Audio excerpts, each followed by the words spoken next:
Chris Cuomo here. Welcome to NewsNation, where right and left come to be reasonable. And we do have another special 2-hour show tonight, and we need it. Thanks to the battle of the titans that erupted today. People are missing where this could lead. You know what I mean? Everybody's fixated on the richest man in the world versus the president of the United States and playing gotcha. Oh, look what happened to Trump. I told you so. I saw this coming. I don't know how true that is, that people saw what's happening right now coming. But I'll tell you who did. We did. I have a prediction. I do not think Musk and Trump are the way they are today a year from today. I do not believe Musk and Trump are together the way they are today a year from today. Why? There's only room for one bull in the yard. That's why. There's only one alpha. There's only one number one. And it ain't Musk. Now, again, I didn't see this coming because of Trump. He's known for inner circle turnover. I knew Musk wouldn't be able to stay on his knees. He is erratic and opinionated. That's when he's sober. And he's too used to getting all the attention and getting what he wants. And both of those wants were left wanting. So there was only one move, but the way he made it, so stupid and so potentially costly. I do not see Trump as the loser, not right now. Musk lost access, he lost market share, he lost MAGA love, and if he isn't on the phone kissing some hiney real soon, he could be at a lot more bruised than whatever happened to that eye that we saw. Okay, now look, I don't know what caused the rupture, but we know the fur is flying, right? And so much for the idea, this lefty trope that Musk was running the White House, because he's clearly butthurt about being on the outside. Now, first, this was just a policy fight about spending in the budget bill. And I said right here on the show, Musk was right about that, the lack of cuts in that bill. But then we learned that Trump nixed Musk's buddy from running NASA. Next thing we know, Musk is appearing to back Trump's impeachment. Then Trump says Musk has TDS, Trump derangement syndrome, and has gone crazy. Now, I agree about that. Why? Because Musk clearly decided to ignore, to the point of delusion, okay, a lot about the president to get power and access with Doge and Palantir and his cushy contracts with Tesla, SpaceX, and Starlink. And the president clearly agrees with me, because the next thing he did was dangle pulling Musk's government money, threatening to cancel his government contracts. A president probably has that power, but I don't think it's a good look. But it is a line Trump has crossed many times over already. Regardless, Trump is threatening nothing compared to what Elon Musk did next. Elon Musk accused the president of the United States of hiding the Epstein files because he is in them. It wasn't a question, it was an accusation. And it implies Trump is a pedophile to my ears. Now, Trump hasn't responded. Some are taking this as an admission, not me. I think, again, unless Musk does some serious ass-kissing on the quick, Trump is going to sue him for defamation. And if Trump sues, I think he wins. Now, I don't often like Trump's use of litigation. I didn't like it when he threatened to sue my parents for giving birth to me, true story, and I don't like him suing 60 Minutes. No way they lose that lawsuit for editing. They always edit. Most interviews are edited. CBS is just over a barrel because allegedly their merger won't be approved until the suit is settled. That's dirty pool. This is different. The reason a public figure is easy to insult is because there's a very high legal bar to prove damage. You have to show that the person who said it showed actual malice, what they call reckless disregard of truth. What does that mean? That means that you knew or had reason to know that what you put out was wrong and you did it anyway. This is not just Musk, the mogul. This is coming from Musk, who was so close to the White House that he had all kinds of clearances and access with his Doge guys digging through everything. Trump could argue, not only is the allegation false, but that Musk knows it's false. He knows what he said is BS.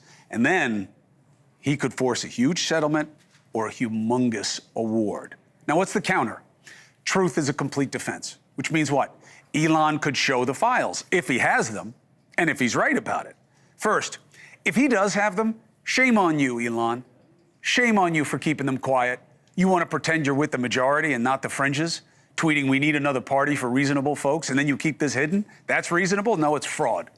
And if you can't prove it, this is an ugly thing to suggest, and you deserve the drop in your stocks and your status. Steve Bannon, out of jealousy or whatever, hates Musk and is calling for his deportation. That would be something. Now, if MAGA goes bad on Elon, and the left already hates him as a traitor, he could be real lonely and really less wealthy really fast. Now, what's the X factor? Trump has said he didn't want to put out some of the Epstein files because there were people who would be smeared by association, and he thought that wasn't fair. Was he talking about himself? Odd place for MAGA to be. Many of them were all in on the Epstein conspiracies, that he was murdered. Rogan and the other pod people couldn't shut up about it. And then, mysteriously, Trump's FBI buddies, Kash Patel and Dan Bongino, come out and say it's all a lie, that it was suicide. And MAGA had to shut up, but now it's back. And the answer is going to be demanded unless Trump can find something else to feed his followers. And Biden's doctor ain't going to be it. Sorry, Fox. So, could they make up? Of course. Trump is known to be transactional, and he doesn't need any more enemies, let alone one with the platform that Musk has.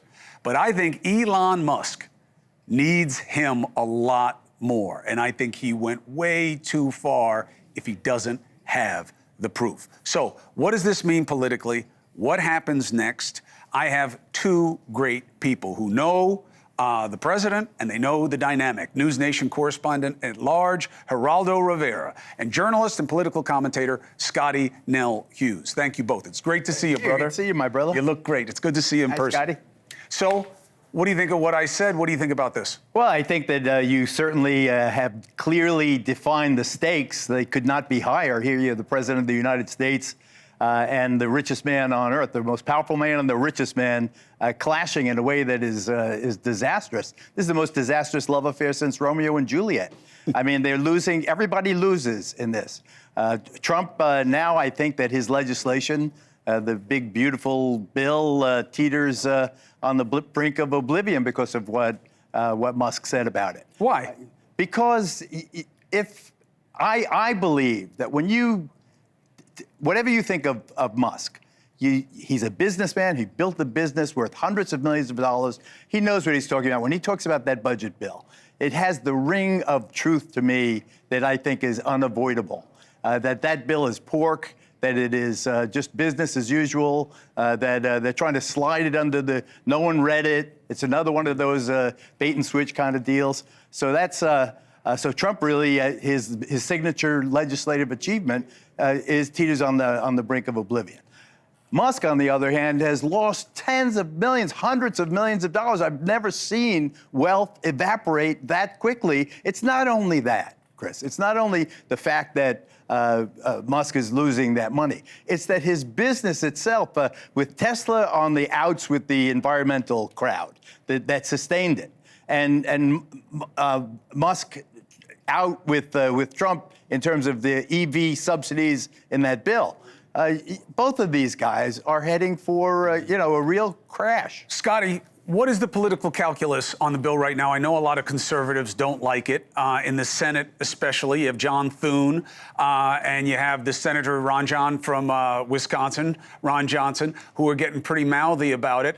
But does Musk matter to them, or did he disqualify himself now by getting so personal? Listen, I can hear the champagne glasses from K Street clinking all the way here in Nashville, Tennessee. Listen, Congress is so happy, both Republicans and Democrats right now, to see this bromance, this boy band break up, because they did not like Elon Musk going in and looking at their budgets. They did not like the thought that this man that wasn't elected was going to have so much power, and that many of them had been pushed down the table for Elon, to make room for Elon Musk. So they're very excited about this. I think from this perspective, this might also be a part of reason that might work in Donald Trump's favor in getting his big, beautiful bill passed, is Congress saying, you got rid of one of our biggest roadblocks that we haven't liked since the day you were sworn in. Mm. What about the lawsuit side? I mean, this is an ugly thing that he said. Yeah. All right. He didn't, he could have said a lot of different things. To say You're in the Epstein files. That's why you won't put them out. But I have always been a naysayer about the Epstein files. I've never believed that they have more than airline logs and I agree with you. diaries and I agree with you. And we've seen pictures of Trump with Epstein already. That's so different. I think that right there's truth that you talked about that as your defense to a massive slander and libel case. He's there. Yeah, we see you with President Trump with Epstein. I think that gets into an area that is more tabloidy than I think what this is really about is the very structure of the federal government and the presidency's relationship to the legislative branch teeters on the brink. He let Musk in. Musk showed, now Musk is taunting him. He brings his kid in. He gets a black eye, doesn't explain it. He's messing around in the Oval Office, making it seem like a circus. I think that this was a bad. I love that Musk loved Trump because Trump survived the assassination. I love that Musk supported Trump because he believed in Trump and he had money to burn.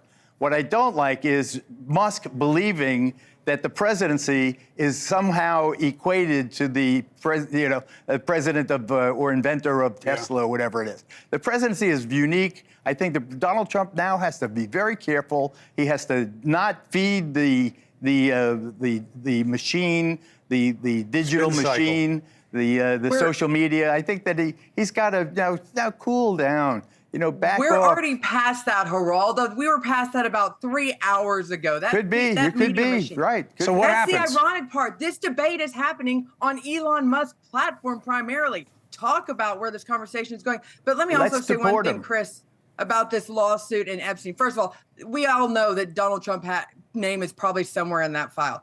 But if there was anything real incriminating about it, I guarantee the Biden administration and the Democrats would have brought it out. They had it. During this past election, this race. So I'm real doubtful there's anything there of any credence. That was just one of those, red meat accusations that usually goes far, but in this case didn't really get as much far as Elon would have liked. I think it could bite him in the behind, though, because that's defamation.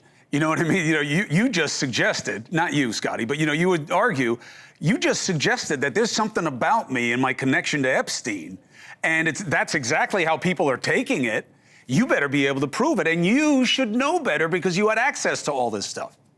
But can I talk about the bigger picture that really concerns me in all this? And this is what has happened to our Oval Office. I get it, that Donald Trump's the man of the people, but never before in history have you seen this type of I want to say, fight happen in the public eye against the president. But this is of what the United you guys States. allowed, Scottie. You guys allowed him to do. What kind of dog is that, by the way? That's my German Shepherd. He's very upset over it too. He is. It's upsetting every species. Right. This is what you guys allowed this. You allowed Trump to go full Trump. That was the whole theory of the case. You got to let Trump be Trump, and he'll get back in. This is what you get. But what you get You're completely right. I get that we get this, and I understand that. But on the other side of it, let me just say that we weren't expecting this. It actually, if you wanted to beat Donald Trump, you might have been able to beat him. But him and Elon Musk, it was going to be impossible. In this case, I think everybody loses, as Geraldo pointed out. In trying to, the Trump agenda right now has been distracted, and I don't know if we're going to be able to get it back on track, at least in the short term. But this just is the beginning of now the fuse has been lit. Now the fuse is going toward the dynamite. What if there's something in the allegations that Musk is a drug abuser? How many of those decisions in the Oval Office were influenced by his addiction to whatever Adderall or whatever it is that he was using? And it seems like at least the scuttlebutt is pretty powerful. This thing was way crazy. So here you got a guy in the Oval Office. First of all, it becomes a daycare center. He's running all over the place. He's disrespecting or ignoring big leaders, people who have real business, constitutional or diplomatic or economic business to do. And his son is there messing around. There was an aspect of unseriousness about it. And the whole bromance thing was so fragile from the beginning, you can't have those kind of colossal egos clashing in private and not spill out. See, look, I'm with you guys about the criticism until Musk did what he did. because now he's taken himself out of the picture, right? And it gives Trump, perversely, high ground as far as I'm concerned. I mean, he's handled this situation way better than Elon Musk has. I mean, I can't count how many times I've ever said that before. I think this is the first time. But I think this helps Trump. Yeah, I got rid of him. That guy's crazy. He says crazy things. He's insulting. He's gone. And I think Trump gets him off his account that way. But he's crazy. He's gone. You, Mr. President, presided over the breakup of the civil service, where people were fired from their jobs, apparently willy-nilly. There was no rhyme or reason to it. You did it because Musk said, his Doge guys said that this is, so USAID, remember that? We don't even talk about that anymore. The Department of Education, we don't even talk about that anymore. How much damage did this relationship result in? People voted for that. They wanted disruption. They got disruption. Scottie? That did damage. I think that actually speaks to why their friendship was good and why most on the outside did not, or on the inside didn't like it. But let me say this. I think this is going to be a great move for Donald Trump, and the fact it's going to wake him up, and he's going to once again, he's going to stop playing nice. He is the president of the United States. He's tried to bring people in. He's going to go back to saying what he wants without the advisement of other people or caring about what they feel. Wait a minute. Hold on a second. I think this could be a positive. Hold on.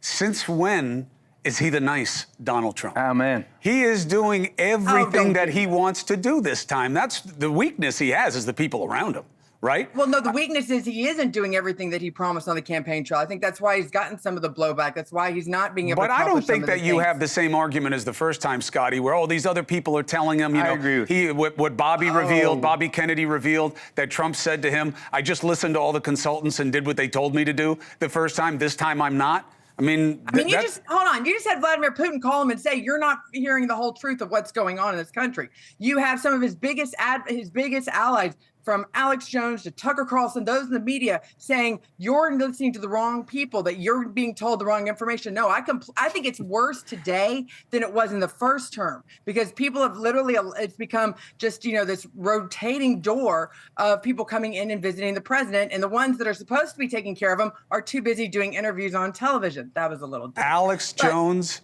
and Tucker Carlson. When that is your barometer. That's your go-to. That's the ones that he's usually used to advise him, and they have come out and said that Laura people Loomer, but are not getting Musk into will contact. taunt him. Musk will not stay quiet. He will taunt him. Trump will respond because he always responds. What does Putin think? Really, what does the EU think? What does Xi think? Don't they have a meeting coming up, at least a phone call conversation? What do they think when they hear that the president is, on Epstein's file? Or, I'm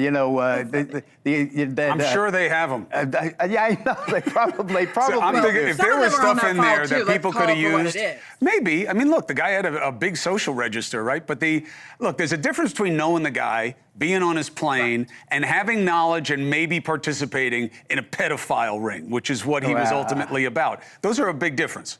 Right? I mean, there's a big difference between going to a Diddy party and being a baby oil, soldier. I expect that to be the next revelation. Well, we'll see. We'll see. But Scottie, I appreciate it. Geraldo, thank you for coming in. It's great to see you.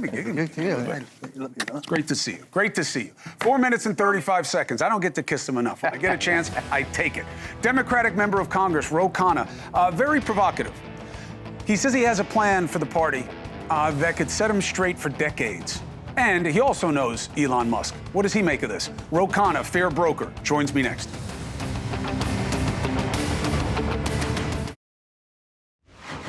We are very, very close to having like a progressive takeover of the Democratic Party. Just like you had Bill Clinton, you have 20 years of these centrist corporate Democrats to make sure you have 20 years of progressive Democrats. Welcome back to a special 2-hour edition of CUOMO. That was Democratic member of Congress, Khanna. And part of the reason I like Ro is very few would dare to do what he was doing there. He was on the Adam Friedland show. Let me tell you something. This kid deserves the hype. Adam is actually on the show tonight. You can see him on the cover of Esquire magazine. They were talking about him. I'm sorry, GQ. He's going to be on all of them. It doesn't matter, and they're the same magazine anyway, right? But he's on the cover of GQ, and they're talking about him in the same sentence with Jon Stewart. Now you'll see why when you see him on. He is a new breed of skeptical, and he has a ridiculous amount of life experience, even though he's a young guy. So Roe goes on there because he knows that's what you have to do to break through. Now, this plan, I don't know about, and I don't even know about the premise of it, that what you want is farther left as what manifests within the party. But I want to ask him about it to make the case to you, and I want to hear his take on this Elon thing. So, Roe, bravo for going on with Friedland. That's brave. I lost about a half-inch of hairline when I went on that guy's show. He's hilarious, and I hear you're going to have him on, and I'm glad your viewers are going to get to listen to him. You know, he's obviously got life experience and a vision, but he's also just fun, and we've got to make politics a little bit lighthearted, not so serious, lecturing, sanctimonious all the time. It's true, it's true. So, Roe, why is it a good thing to have 20 years of farther left than center moderates? Well, what I said is an economic progressive. What I mean by that is a lot of communities in this country have gotten shafted. Mm-hmm. Jobs have gone offshore. Mm-hmm. Factories have shut down. $14 trillion in my district in Silicon Valley, and other people in America are struggling on health care, struggling on child care, struggling to have a living wage. I believe we need policies in this country that are going to make sure people have health care, make sure they don't have medical debt, make sure there's child care. We're producing more wealth, Chris, come to my district, more wealth than anywhere in the history of humanity. Mm-hmm. And you're telling me we can't make sure every American has economic security? And we need a Marshall Plan for America. Rebuild Lorain, Ohio, rebuild Johnstown with a 21st century approach. So that's what I meant with an economic progressive vision. So the issue that Trump has teed up, you can easily argue / criticize his mechanism, which are the tariffs, but he has teed up the signature issue of our time in America, which you just identified, the many versus the few, and changing the relationship that the corporate class has to getting access to the biggest consumer market in the world. He's got the right issue, but it's about, do you have better ideas of how to do that? The Democrats have been spending most of their time either quiet, watching the flames, or saying Trump sucks. Don't you have to be in the business of better if you want to achieve what you're saying?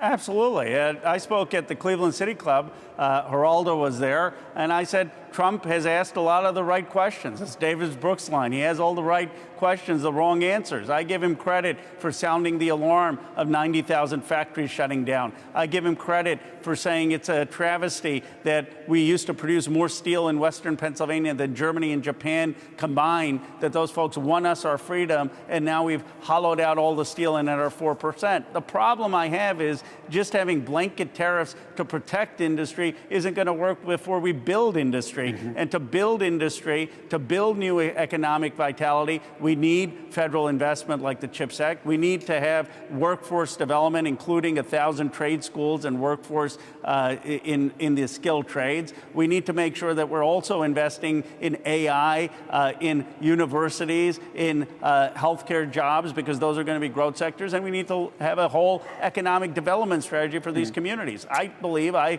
have a better, and Democrats can offer a better 21st century vision for economic reindustrialization than Donald Trump. But I don't question the premise that we need something new. What do you think of the Elon Trump thing? What do you think's going on, and what is the implication? Look, Elon just couldn't hold back anymore. He has had concerns about the exploding deficit for years. And Donald Trump campaigned saying he was going to balance the budget. No one balances the budget. Fine, maybe that's politician speak. But he took a 7% deficit, 7% of GDP deficit, and he took it to 8.6 to 9%. That's unprecedented. We've never had that in the history of this country in peacetime. And Elon Musk said this is really crippling the country. And then he finally spoke the truth of how he felt about those blanket tariffs. He said, we're going to have a recession in the second half of the year. The question I have, which I've asked, and I really believe everyone should ask Vice President Vance this, is he team Elon Musk or team Donald Trump? Because he can't have it both ways. He can't want Elon Musk and Peter Thiel's money and Donald Trump's endorsement. I think he really has to pick a side. He's going to pick a side, and it's going to be Trump's side until Trump is gone, and then he's going to try to get Elon back for his own run. I mean, we both know that. But, Roe, I appreciate you. I appreciate your ideas, and you're always welcome to present them here. You're always fair, and you're an increasingly listened to voice. I've been doing these town halls around the country. They say, I saw you on CUOMO, so you've got a great audience out there. Well, thank you, Ro. Thank you for helping us build it. I appreciate you, and we'll speak again soon. 4 Thank minutes you. and 30 seconds coming up. So the Diddy thing, you know, I haven't been on it for a minute, but today you can't avoid it. The judge threatened to kick Combs out of the courtroom permanently. Why? Wait until you hear what they say Combs has been doing in court, and what his defense did to a huge witness today is also worthy of mention. Next.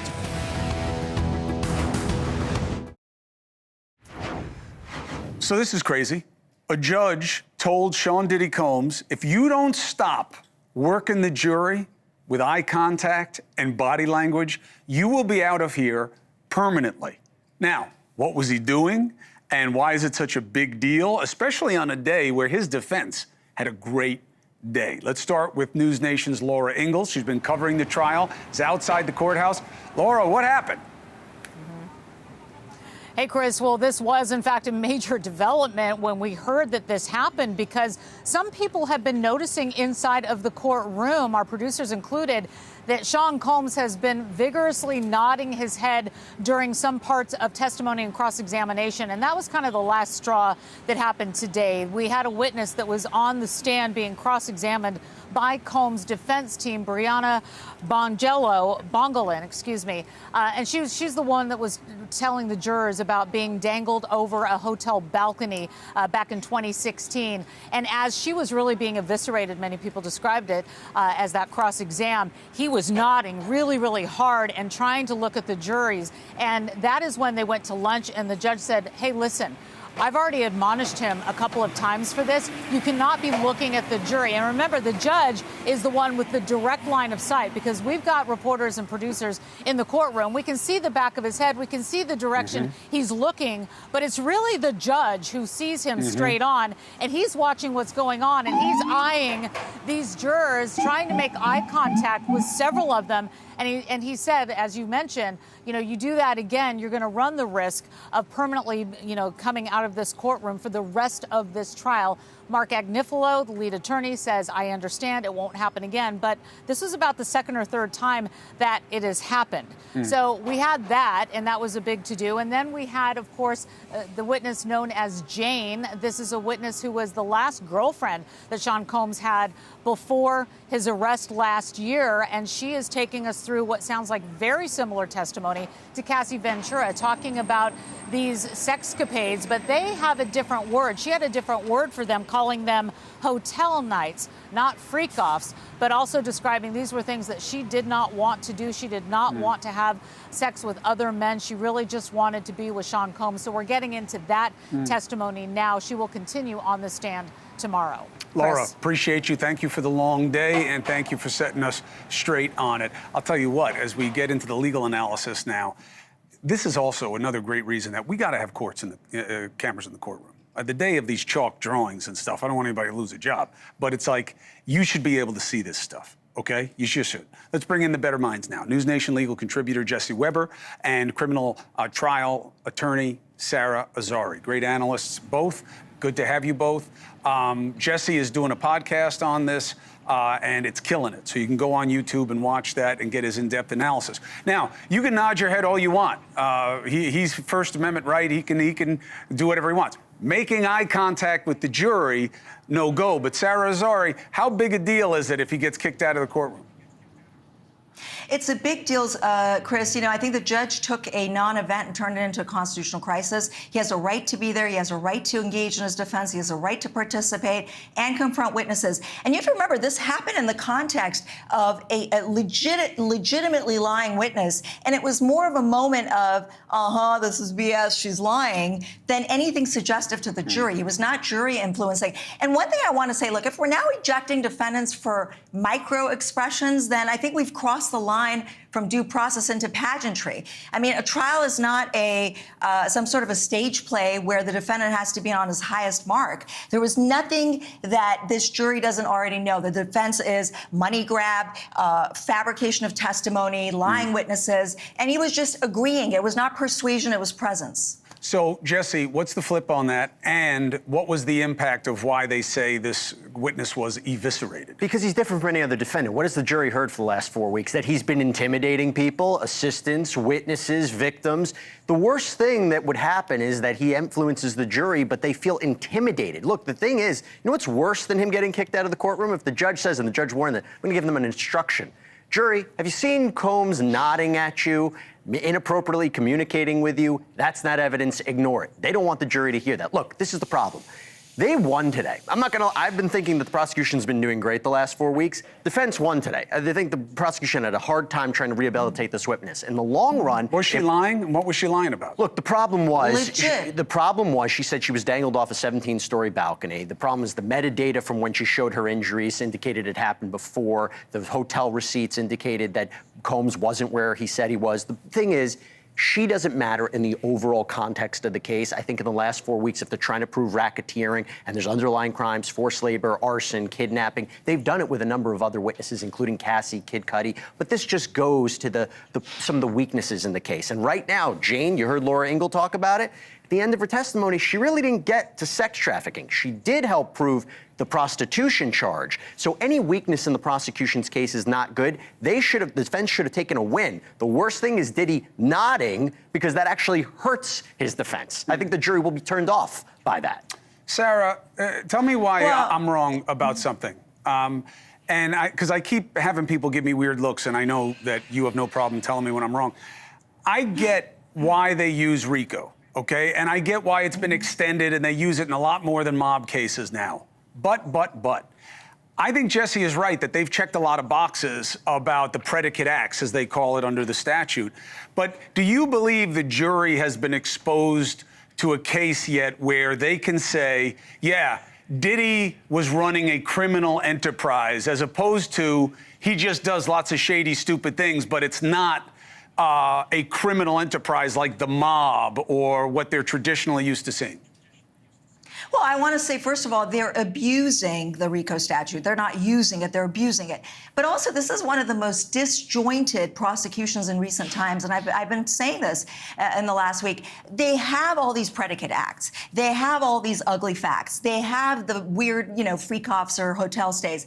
But it's disjointed. They don't have an organized enterprise. There is no connection there. And, I kind of disagree with Jesse, because with this witness, with Ronna, who was Cassie's drug dealer, was using drugs with Cassie, was her friend, and colluded with her, actually, with respect to this balcony incident.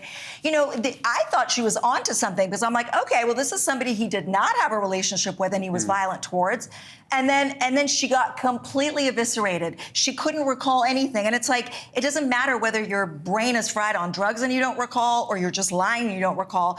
You cannot be believed by the jury. And so, to me, it was a sign, Chris, that the government doesn't really have the meat of its case that they would put someone like that on. Because if I realize that this person's not a good witness, and I just met with them a couple days ago, I would pull them out of my case to preserve their integrity in my case. So the fact that they went ahead and put this girl on is making me think like they don't really have a solid case here. It's the lasagna theory in RICO. Of all the different layers, eventually winds up making a meal. We'll see. Again, Jesse Weber's killing it on his podcast with an in-depth look at this case. You can find that real easy on YouTube. Sara Azari, always special. Thank you very much. Appreciate your insight, both of you.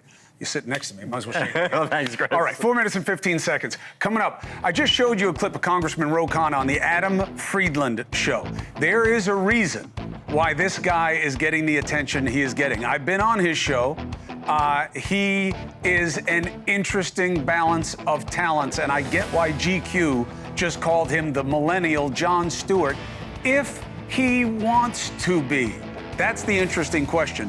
Meet the guy who's getting the attention and find out why. Next.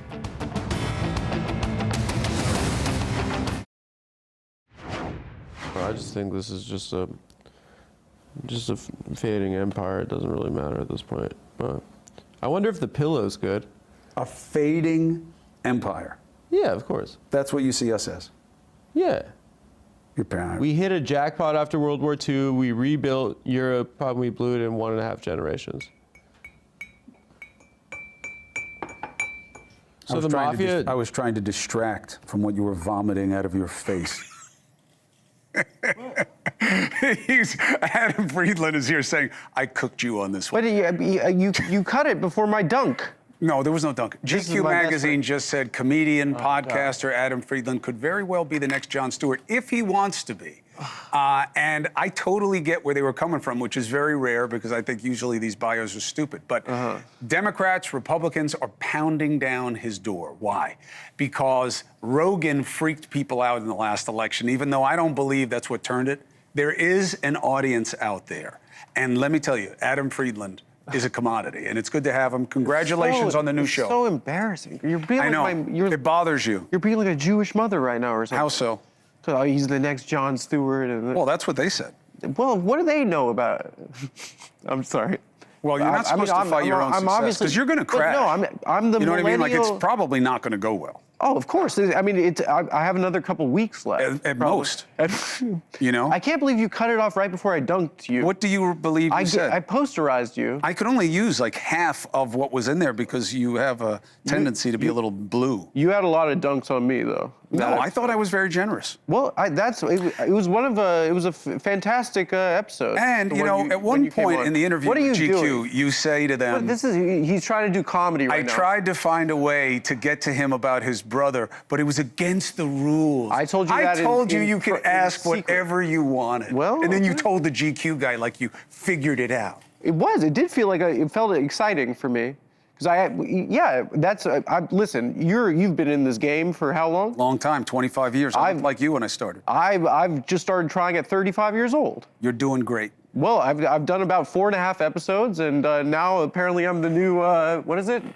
Jon Stewart. Albert Einstein, the millennial Albert Einstein. No, that's just a religious affinity play. What do you mean? Because he's Jewish? Yeah.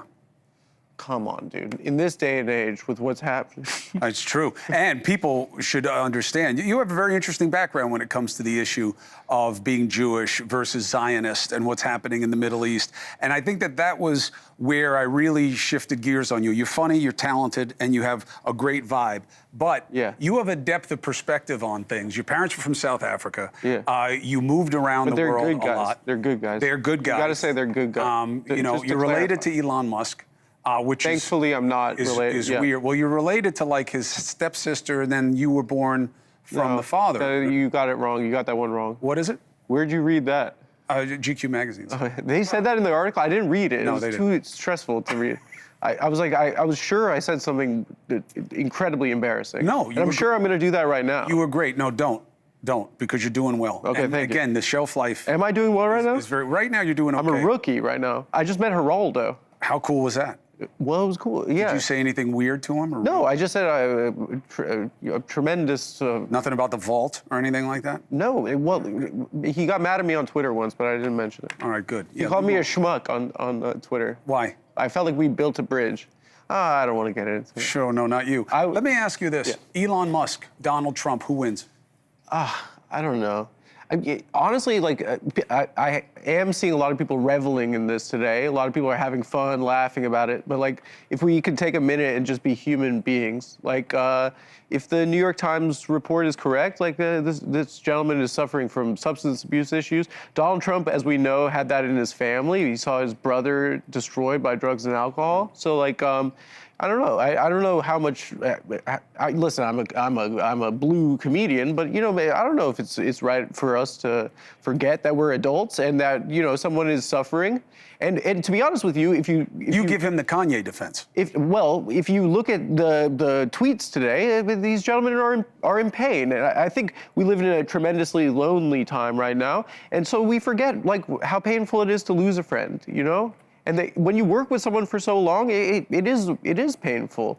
They've worked very closely. These gentlemen have the weight of the world on their shoulders. What?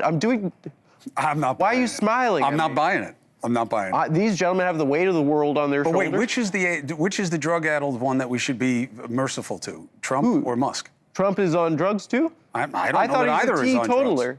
He does not drink. He doesn't drink, right? No. So you think Musk may be affected by addiction, and that's what we're seeing? Well, I mean, I would hope that he could get the help that he deserves. I've had friends have substance abuse problems, and like living this out in public must be very difficult. So you think plus, that I would he's love going bad both on of them. Trump, not for legitimate reasons? I would love both of these gentlemen to be guests on the Adam Friedland show. Of course you would. You think that you could build a bridge?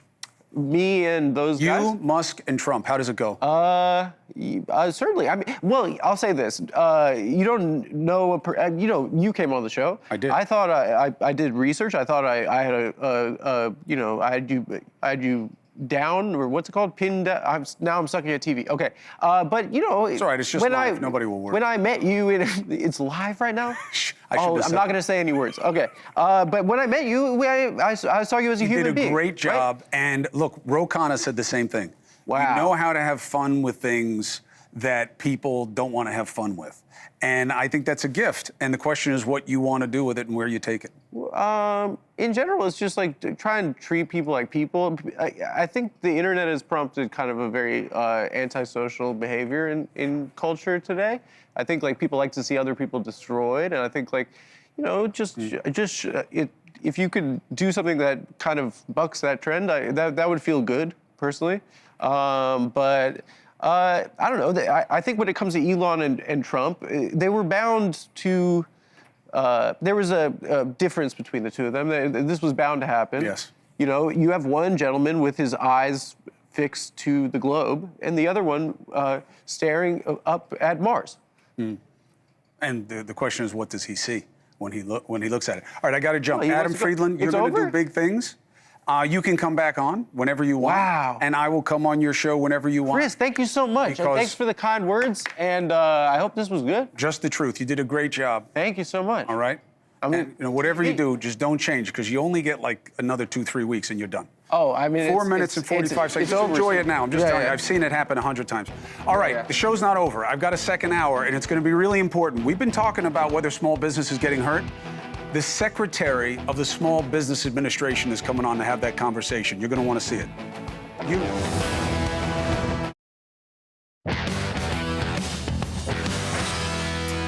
Welcome back to the special hour. We're going to remind you here of the right and the need to get over left and right and focus on moving forward. And that means being reasonable. And there are examples of reasonable going on.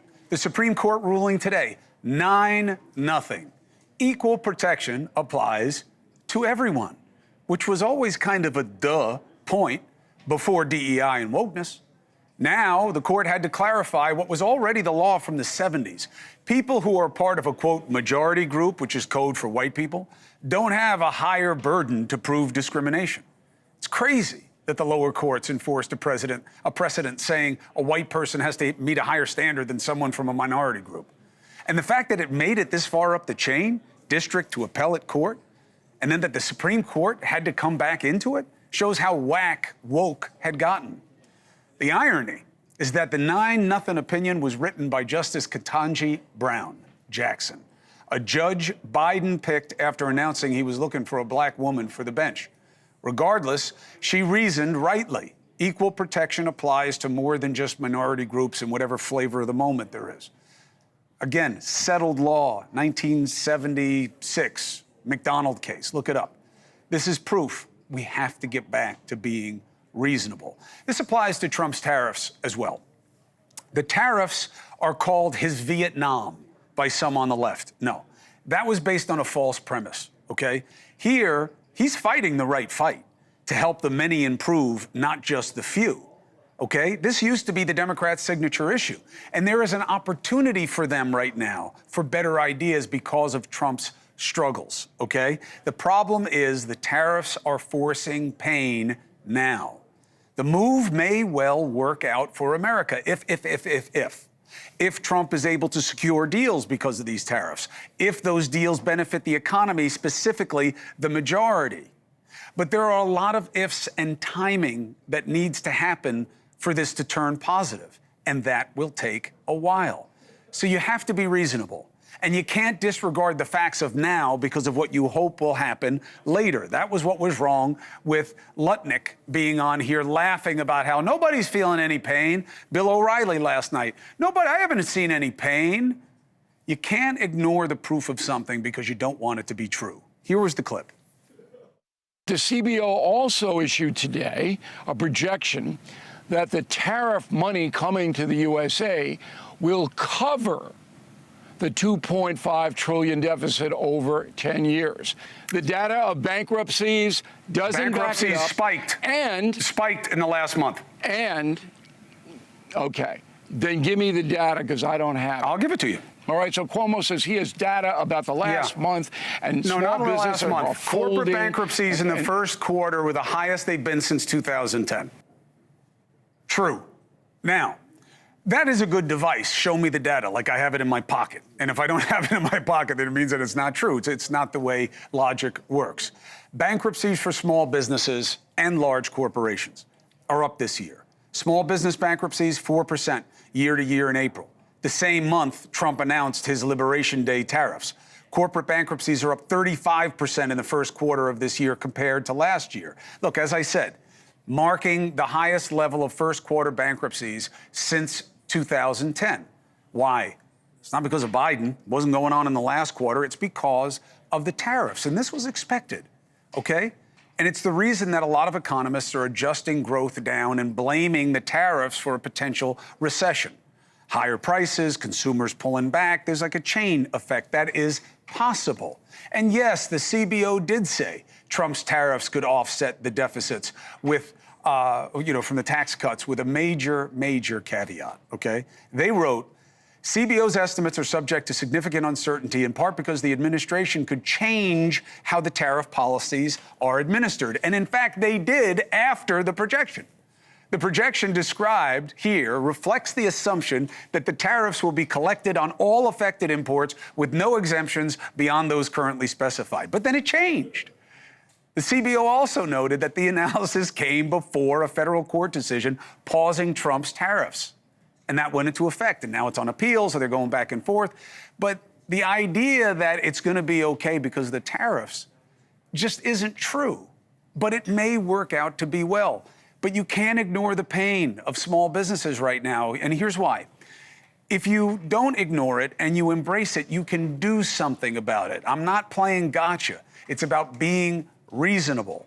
And you can't just pretend that whatever you don't like doesn't exist. So let's talk about what's happening and find out what it means to the administration. I asked for small businesses to weigh in on this. We were flooded with small businesses talking about the pressure that they're under. And that's why we asked Kelly Loeffler to come on, okay? The head of Trump's Small Business Administration. She said yes. I appreciate you taking the opportunity very, very much, Secretary Loeffler. Thank you for being with us. Great to be with you, Chris. Thanks for having me on. I'm excited to talk. So what do you see in terms of timing and tactics that are necessary for you to do what you need to do for small businesses? Well, small businesses are the backbone of our economy. It's 34 million small businesses across this country. There are job creators on Main Street. Most of us got our first jobs at small businesses. They mean everything to us. So what we've done at the SBA is make sure that they have access to capital. And capital access is up strongly in the first quarter. We saw in President Trump's first 100 days, our loan volume increased 80% over the same time under the Biden administration. That means small businesses are investing in Main Street. But we're also addressing this demand for Made in America. And we've built a Made in America, Make Onshoring Great Again, so that we can have more Made in America products. And we have 1 million suppliers in our portal at SBA.gov for small businesses that want to source their products in America, and there's tremendous demand for that. I've been traveling across the country at manufacturers, at small businesses on Main Street, and this is really taking off. There's a consumer preference for Made in America, and there's a manufacturing preference for it in terms of quality, lead times, and just the immediacy of having Made in America happening right now. Listen, I'm in favor of it, but of course, I'm not as price sensitive as a lot of people are. And that's understandable. It's not that people want to buy Chinese goods, it's that they're cheaper. So Secretary Loeffler, when you look at one of the data points, which is that supply chain disruptions are starting to rival the COVID period, what can you do? You're giving them more money to borrow, but the companies really have to deal with the access and the pricing. Is there a world where they get relief from tariffs?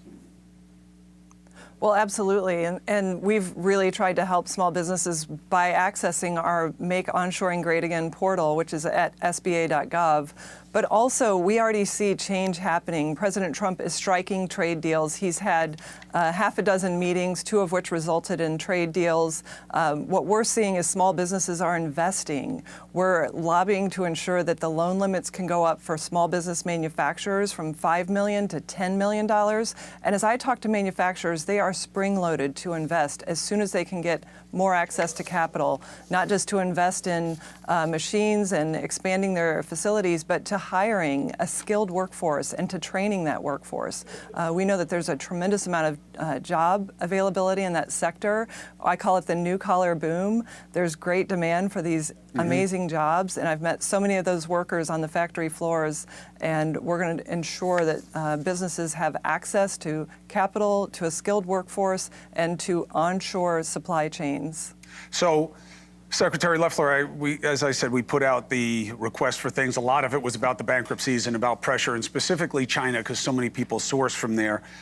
First question was, does the White House have a plan on offering relief for companies that have to buy the majority of their goods from China? Because China is obviously the X factor with deals. We heard the president today saying that, China, he thinks it's going to go well. But what do you say to that question? Well, this is President Trump fighting for small businesses, fighting for Main Street. For the first time in decades, we have a president that is willing to stand up for American industry and the American worker, because they have been hollowed out for the last 30 years as we've lost 70,000 factories, 5 million jobs. This impacts lives. It impacts small businesses on Main Street. So he is trying to make sure that small businesses who have been up against, let me just show you, this is the trade report that 400 pages that small businesses have been having to fight against. I mean, this is a 5-pound book that small businesses don't have the resources to lobby against hundreds of countries with trade barriers up against them. This president is fighting for them to ensure that we can have access to global markets, just like global markets have access to the United States. So you have about 1 in 3 businesses are saying the tariffs are helping them feel pain. And, you're saying you're going to loan them more money, but, it's the private investment that they're worried about as well. I have a question from a franchise consultant who helps clients invest in small businesses. They're worried about investing. And you know what this is about on the investor level. People see the uncertainty as a reason to stay on the sidelines. When will there be clarity for them to have confidence to invest? What do you think about that in terms of timing with a deal with China? Do you think that's something that happens before the end of the summer, or is that unknowable? Well, I think the president today signaled that they had a good conversation with President Xi, and I think they're going to continue those conversations. And he's given a finite timeline for that to happen this summer. And what we're also seeing is a lot of uncertainty around getting this tax bill passed, the big, beautiful bill. And that is weighing on all small business owners. That will affect everyone. This would be the biggest tax cut in American history. It would ensure that small businesses don't have a 60% tax increase. That would absolutely devastate Main Streets across this country, devastate families to have a massive tax increase that every single Democrat voted for. So while President Trump is advancing fair trade, he's also advancing lowering our spending, lowering our taxes, reducing regulation, that red tape that just strangles small businesses. I saw it in my own family growing up in a small family business. We have to make sure that this government is working for Main Street instead of Main Street working for this government. Main Street instead of Wall Street. The pigs have been at the trough too long. When Trump said that, I think it was a high point in terms of defining the right fight. What you do about that fight remains to be seen. Secretary Loeffler, you're always welcome here to make the case. Thank you for doing so tonight. Thanks, Chris. All right, take care. 4 minutes, 30 seconds coming up. Now, I wanted to try something different tonight. I want to bring in a panel and just constantly take the other side of where they're coming from. So I have left, right, and someone who claims to just be reasonable. Who are they? Next.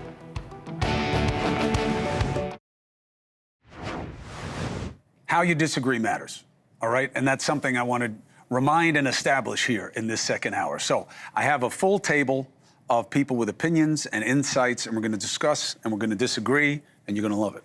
Joining me at the table, former advisor to Bernie Sanders' 2020 presidential campaign, Democratic strategist Chuck Rocha. and former head of the RNC, Ronna McDaniel, and one-time Democratic presidential candidate turned independent, head of the Forward Party. I don't care if he likes that I'm saying that because he gave birth to it. Andrew Yang. Why wouldn't I like it? I love it. Friedland wouldn't leave.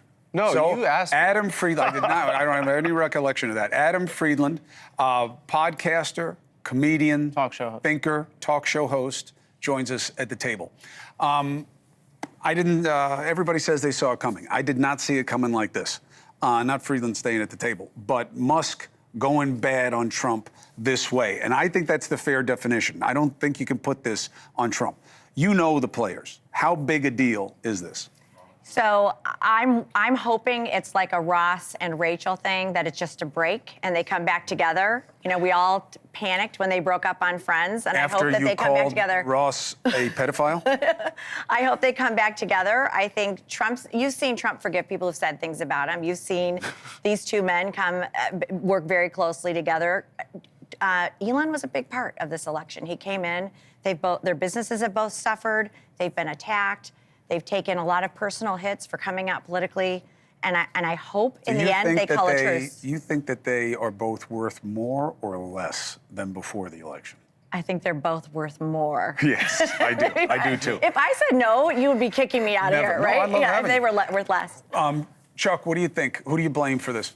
Look, this billionaire on billionaire crime's got to stop one way or the other. And I think that's the big difference here is you have folks with giant egos with lots of money who aren't used to folks telling them what they can and can't do. I think that's why he left to begin with. I think we all thought there'd be some kind of fight, but kind of like our discussion before the cameras came on, would they go this far this quick all of a sudden? Like me and you both been in plenty of scuffles. You can put your hands on me, we're going to get down, but I don't see folks going right in for the kill shot right away, and that's what was happening. Guys, this is not a Ross and Rachel situation. This is a rupture, a breakup.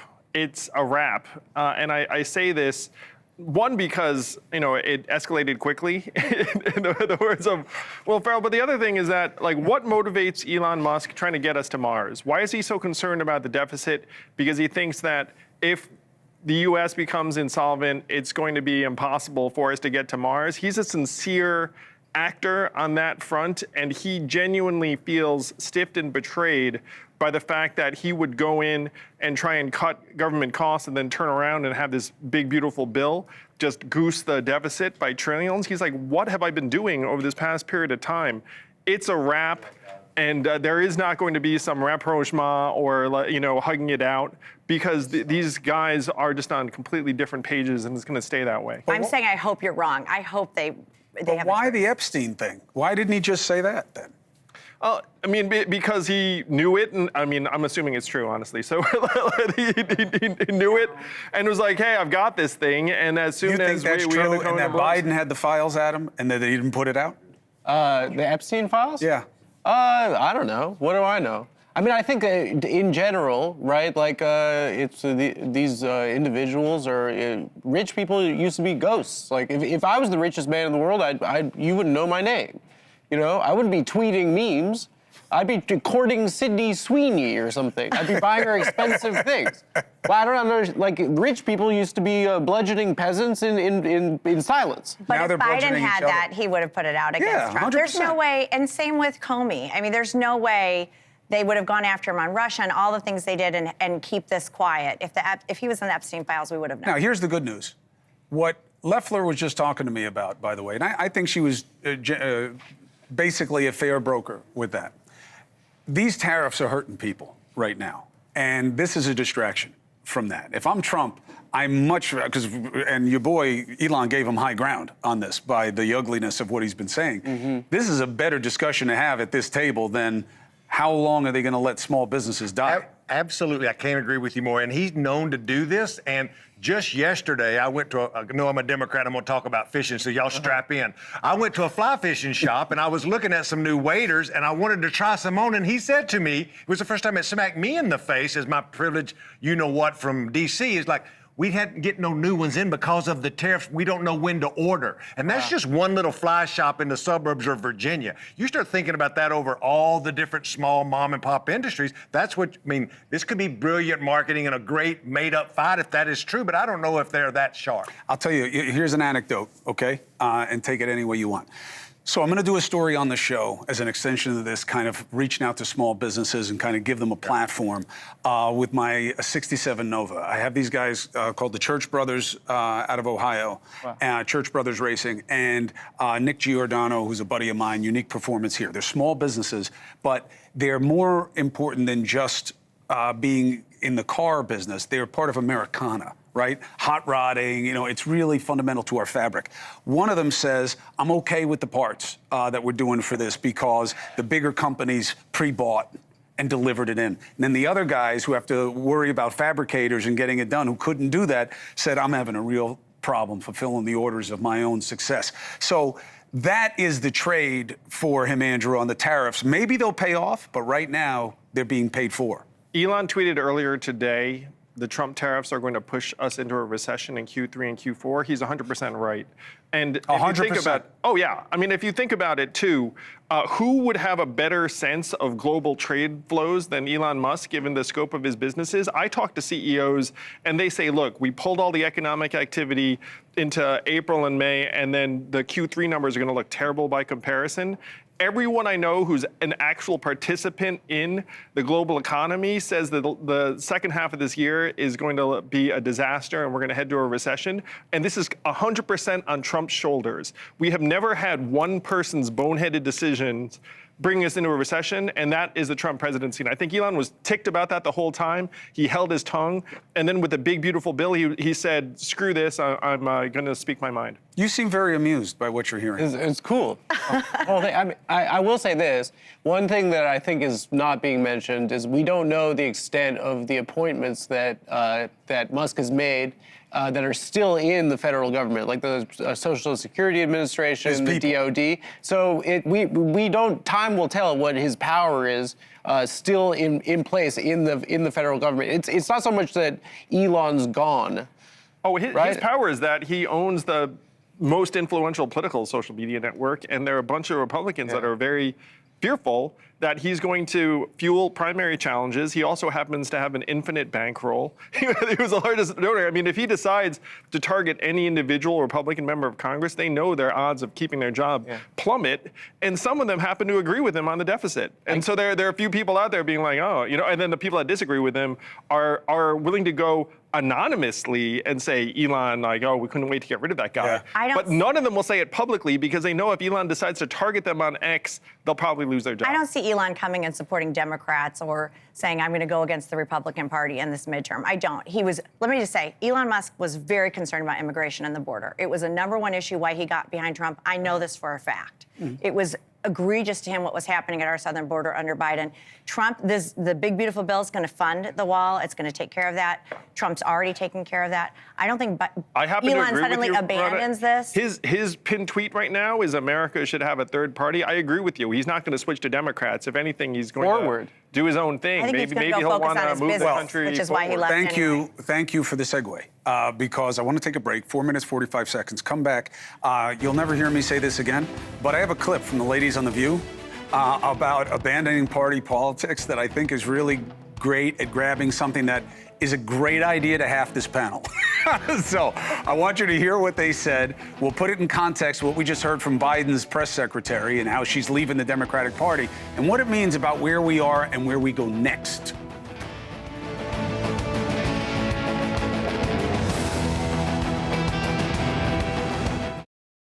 The two-party system has failed us. And I would love to have a third party. I'd love to have a fourth party and a fifth party. But do you think we're at a tipping point as a true rock-ribbed conservative who loves the GOP? Do you think that this is not such a minority opinion? First of all, I think they're full of crap.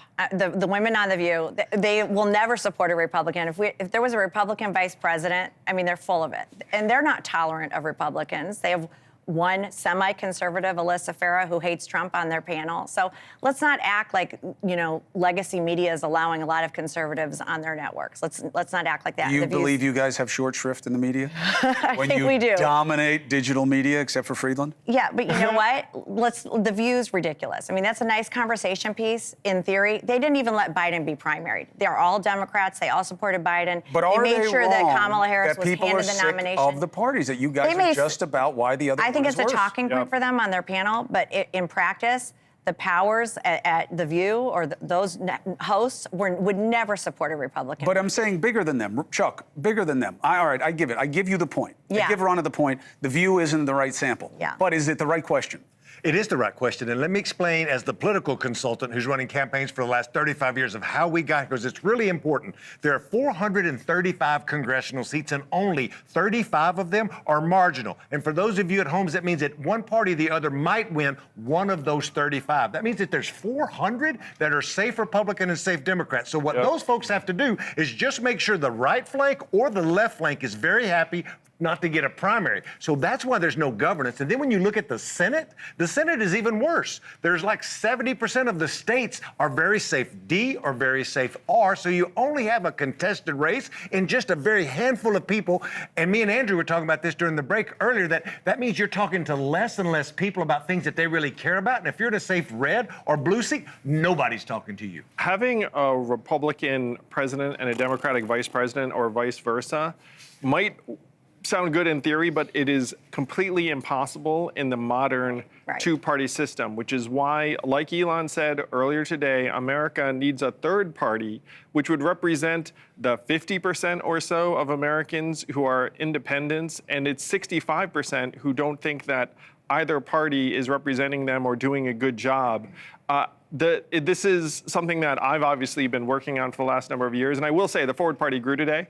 Very, very exciting. Might have some news to report at some point, but it's clearer and clearer, and that's the central issue that Whoopi was describing. And you heard the applause in that room. The applause was like, yes, this current system is not working. But this is why you're doing so well, is that there's so many people in your generation, the fastest growing part of the electorate is independent. You guys oversample that word. Independent isn't the right word. They've checked out. So you think they're just not the problem is this, right? Everyone's watching this show. Like what's happening on TV is like a TV show, right? I used to get made fun of for liking politics. Now everyone likes politics. It's stupid. It should go back to like you get swirly for it. I mean, it's not cool to like politics, right? And now everyone's obsessed with this TV show. But if you turn the camera around, this is the most demoralized the American people have ever been, and that crosses party lines. No one trusts our institutions, whether it's the media but I trust you, of course. But or the government. And that's the one thing that applies across the board. So is it a matter of a political party, or is it a matter of the fact that people just don't see any purpose in engaging with the system? What I will say with Chris, like with your show and having people on with diverse viewpoints, it is more like what we see in America. Like I have neighbors who are Democrats, I have neighbors who are independents.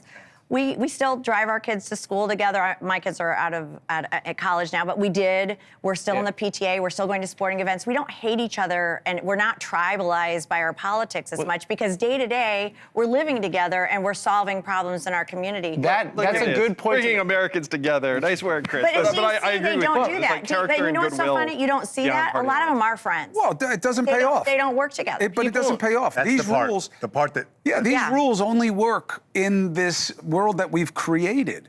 Any business, any relationship, any other job, you don't get to act the way we do in our politics. But if you want, to your point about the media, you're not going to get on The View. But there's a reason Megyn Kelly comes at things the way she does and is an outrage machine. And the little guy with the ski hat, Tim Pool or Kirk. I interviewed him. These guys are constantly looking for wedge issues, constantly attacking. Everybody's bad. Why? That's how you get paid. There's a crisis of loneliness in this country, and it was accelerated, I think, pushed over a cliff by COVID. And what's nice is you're describing you have neighbors, you're engaging in a communal, activity. Right. But especially when it comes to young kids, they're having less sex these days. I mean, people are not engaging in their communities, and we're seeing a lot more antisocial behavior across the board. The party that can get you a date is going to do very, very well. What party is going to get you a date? You took that serious? The dance party.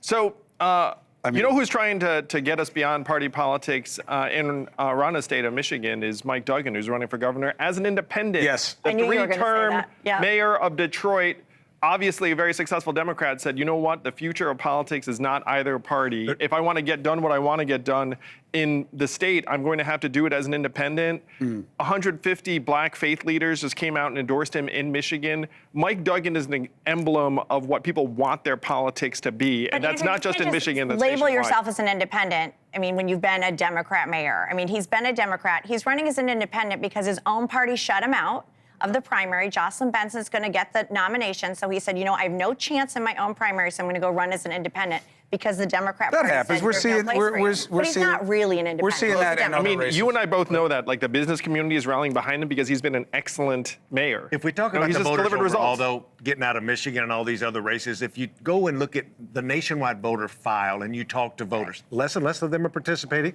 but more of them have voted for Donald Trump in the last 3 elections. Some of the same people that voted for Donald Trump voted for Bernie Sanders. Yep. A lot of America is in the middle and just looking for an answer to your point. Is they're in crisis? It's a They're like, very maybe it's centrist Bernie, country. maybe it's Trump, maybe it's whoever will listen to me. We have been duped into divisive things because it works. You think for people the have two checked out parties. because they're centrists? I think No, they that- don't think people give a shit about I think people have checked out for a lot of They're reasons, just but they've also disenfranchised. they pick up that they're being played. Yep. They pick That up part. that it's a game, Right. and that this is just done performatively, and it's for one side or the other. It's not for them. They didn't love And- Donald Trump. They and that's showed him what because they gets- thought he would wreck the system. That's right. And they thought he would be their retribution, whether you're a Democrat or Republican. They were Right. so hungry for somebody to feel their pain. Ronna also used to say, you know, Trump is going to be a cure for It was the things. same My with counter Bernie. was always, no, he's a virus. They want him inserted into the political corpus to make it sick because they're pissed at it. I have to take a break. 4 minutes and 50 seconds. Provocative question. Is today the day that woke died? Based on what the Supreme Court did in a 9-0 decision written by a black justice. Next.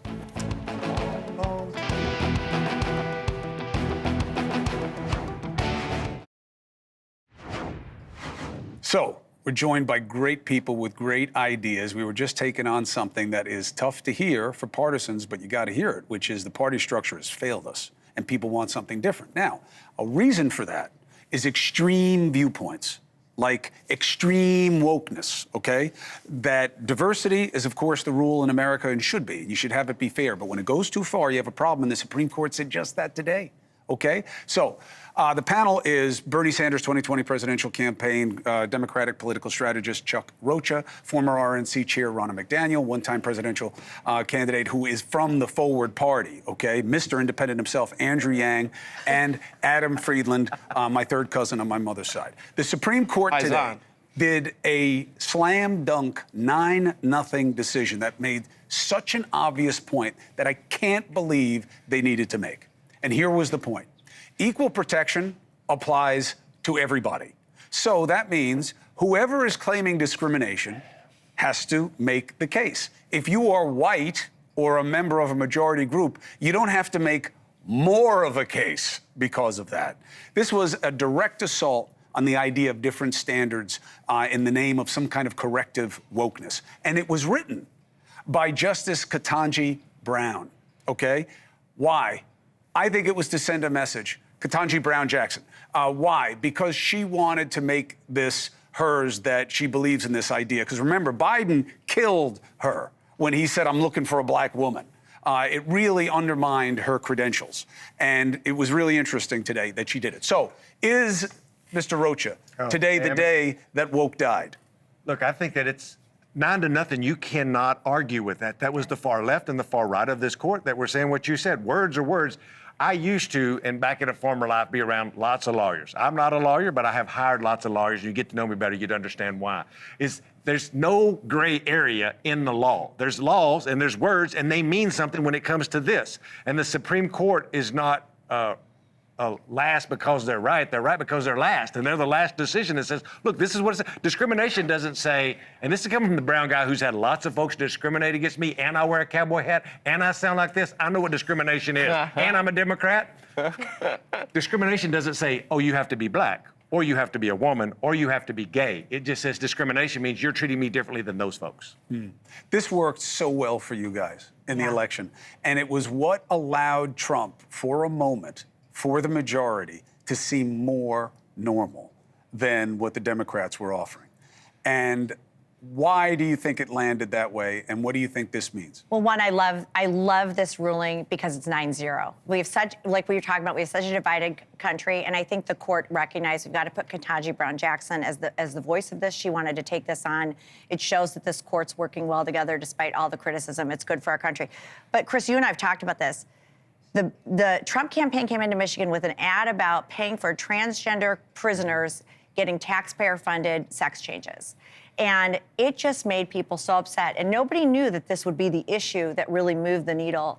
But it showed that the Democrats are focused on things that are not helping the American people, while Trump's talking about the border. How do I lower taxes? How do I get rid of regulation? How do I lower the cost of gas? How do I unleash energy independence? And what Americans are saying, Democrats have lost touch. They are not talking about everyday kitchen table issues. And the Republicans are now the common sense party. And the working class party, because this is why Trump said we're going to get rid of taxes on tips and taxes on overtime, and that's part of this bill. All things that and then the minimum wage going up used to be Democratic issues. But these culture wars really gave an opening for what you're trying to do with the Forward Party. Oh, yeah, and I agree with the Supreme Court ruling, but wokeness is alive and well in certain domains, certain academic environments, certain media environments, certain political environments. And you can see right now there's a bit of an ideological tug of war going on in the Democratic Party, because there are some Democrats who say, hey, we lost the election because of these ideological beliefs and statements. And then there are some folks who say, no, the reason why we lost is because we didn't go far enough in this. And my guidance is like, look, you guys shouldn't be in the same party, honestly. Like, the Democratic Party should be two separate parties. You know exactly what I'm talking about.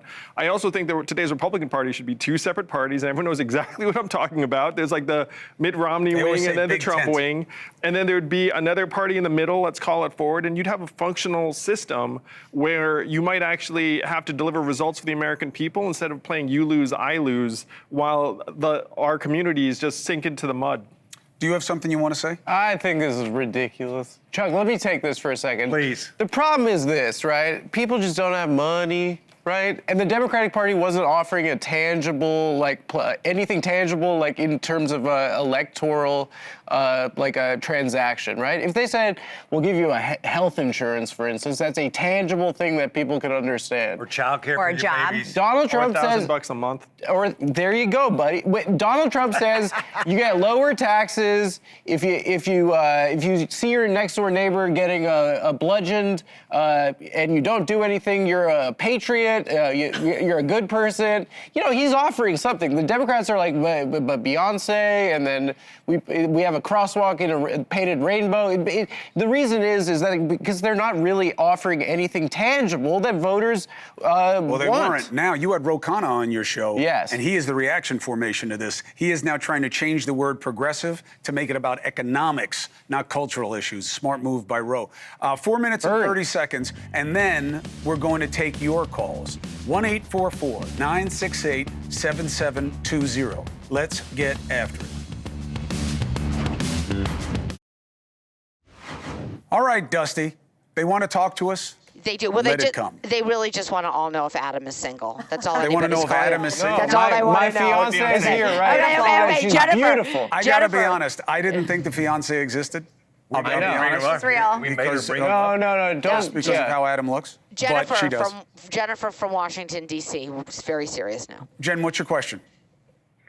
I'm wondering what it's finally going to take for the Democrats to step up and denounce this rampant anti-Semitism that we're facing.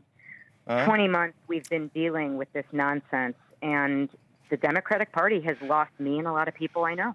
So Jimmy Carville says the other day, and he's coming on tomorrow to talk about it with me, that the reason that rich Jews are saying that they're upset about anti-Semitism is because they just want their tax cut. I have to believe he's going to clarify that, because it is so insulting and so wrong.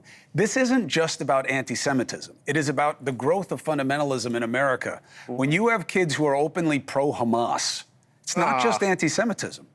And you guys are going to have to vote and donate in a different way and not forget who was for you and who wasn't in this moment. You gotta stop with the kids. As the Jew on the panel, Andrew, you're Jewish or no?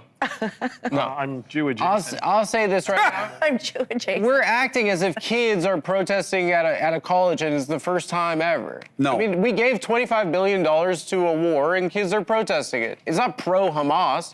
It's the most normal thing in the world. Many of them are No, it's not. Yes, They're kids. And there's and it was violent on some of these. Oh, okay. Listen, guys. People are being attacked and killed. I mean, this has gotten very, very. And it's hateful. There's nothing wrong with being against what's happening in Gaza. But I'm just telling you, I've never seen Americans support a terror I don't think that 18-year-old kids are the problem right now. I don't think that's true. Some of it's the universities who refuse to call it hate speech. I think it's social media, and I think it's fundamentalist radicalization that's going on there. I think it's 18's an adult man. I mean, what do I have to do? No, it's not. What's Dusty say? It's an adult.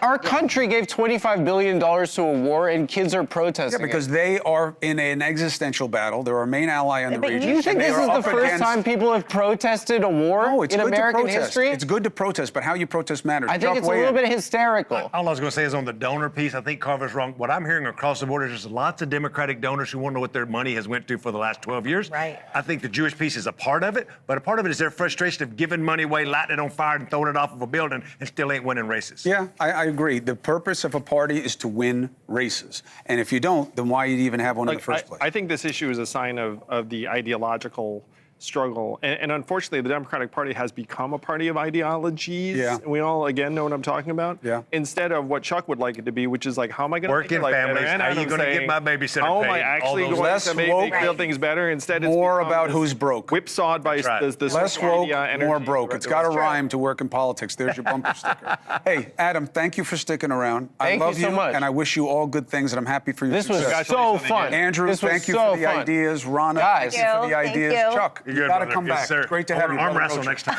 No, I'll lose. Ashley Banfield picks up right now. What a day in the Diddy trial. What a boon day for you. Thank you for watching. Subscribe below and download our NewsNation app right now on your phone, and you will get fact-based, unbiased news for all Americans.